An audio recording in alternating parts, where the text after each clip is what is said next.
Os 7 pecados das pequenas empresas, e eu já tratei sobre o capital de giro e estoque, que é um problema das empresas e por isso que elas quebram, inclusive.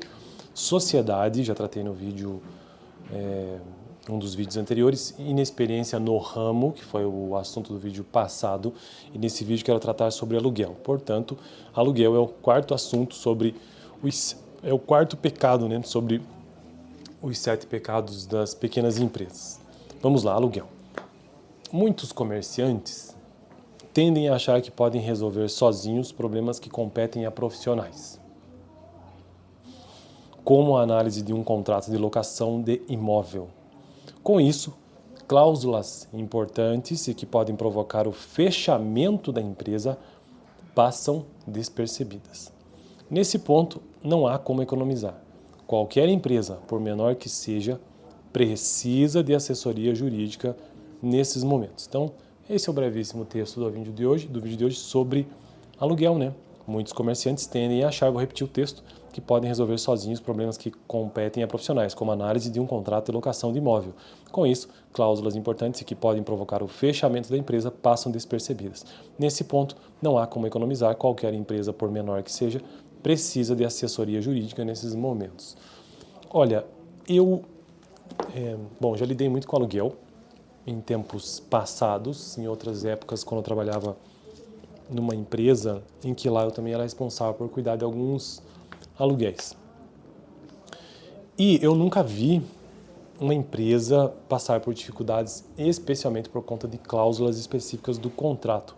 Eu já vi situações em que a empresa não consegue pagar e precisa resolver isso, ou pedindo um reajuste para menor, ou então resolver a situação com o dono do imóvel. Agora, com a cláusula específica, que talvez aqui o que ele esteja tentando dizer é que existe uma cláusula de multa contratual em caso de não cumprimento, alguma coisa assim, ou então de reforma que precisa ser feita no imóvel. Enfim, algo desse tipo. Eu acredito que aqui ele queira dizer isso, sabe? Que pode provocar o fechamento da empresa passam despercebidas. Coisas que precisam estar, situações que é preciso levar em conta num contrato de locação de empresa, para uma pequena empresa, pelo menos eu faria isso, né? Se eu tivesse que alugar um imóvel, eu com certeza observaria a questão do que eu posso mexer no imóvel, das benfeitorias, se isso é permitido. Segundo, que forma de reajuste acontece anualmente, se é anualmente, porque tem certas locações que o reajuste é praticamente semestral, né? De que forma que usa, geralmente é comum que se utilize o índice de inflação IGPM, então isso é uma coisa a se observar. Que tipo de multa existe pela rescisão do contrato, porque às vezes eu fiz um contrato de 1 ano, mas e não consigo cumprir, né? Pequenas empresas têm esse risco, às vezes você não consegue cumprir 1 ano, então qual que é a multa? É um pagamento de um aluguel a mais? Ou então tem que quitar 50% de todo o valor restante do contrato, que é muito comum isso, né? Então são coisas assim que precisam ser observadas. Eu vou aqui comentar um caso que aconteceu comigo, mas não foi no caso de contratação de imóvel, mas num outro contrato geral.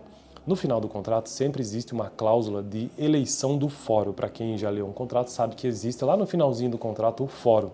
Ou seja, onde que as brigas, entre aspas, vamos usar esse termo, os litígios aí, a briga, será resolvida, né, em caso de isso ser necessário.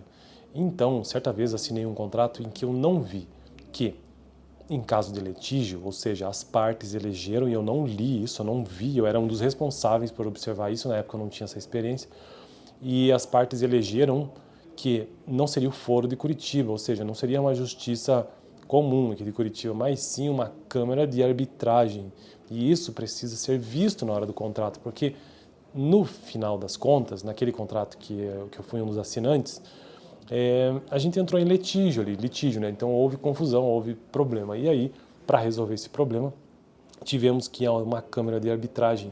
E o valor dessa câmara de arbitragem na época deu coisa de R$ 5.000. Isso deve ter uns... Estamos em 2025, 2013 mais ou menos, olha quanto tempo. Então a gente gastou, tivemos que gastar, né? Porque a câmara de arbitragem, você concorda que tem que participar daquilo. Agora eu não lembro se quem entrou com a reclamação que teve que pagar ou se foi dividido. Se eu não me engano, a câmara de arbitragem foi dividida em 2. Enfim, então eu estou mencionando isso porque às vezes a cláusula de contrato realmente, nesse caso estamos falando do aluguel, podem complicar a vida de uma pessoa. Então é preciso ler com atenção. Então esse é o vídeo de hoje. O quarto pecado capital de pequenas empresas: não prestar atenção no aluguel, não ler com cuidado o contrato, prestar atenção em cada item e ver. E outra coisa, muito importante, ver se é possível pagar esse aluguel, né? Se é possível pagar. Às vezes o valor é tão exorbitante, fora da realidade, que fica difícil. Fico por aqui. No próximo vídeo, então, quero tratar sobre sobre o quinto pecado capital, que é fatores macroeconômicos, beleza? Estou construindo uma playlist neste canal sobre contabilidade empresarial ou contabilidade gerencial, e aqui está o livro Análise das Demonstrações Contábeis, que é o livro texto desse canal do professor José Carlos Marião. Super recomendo, valeu!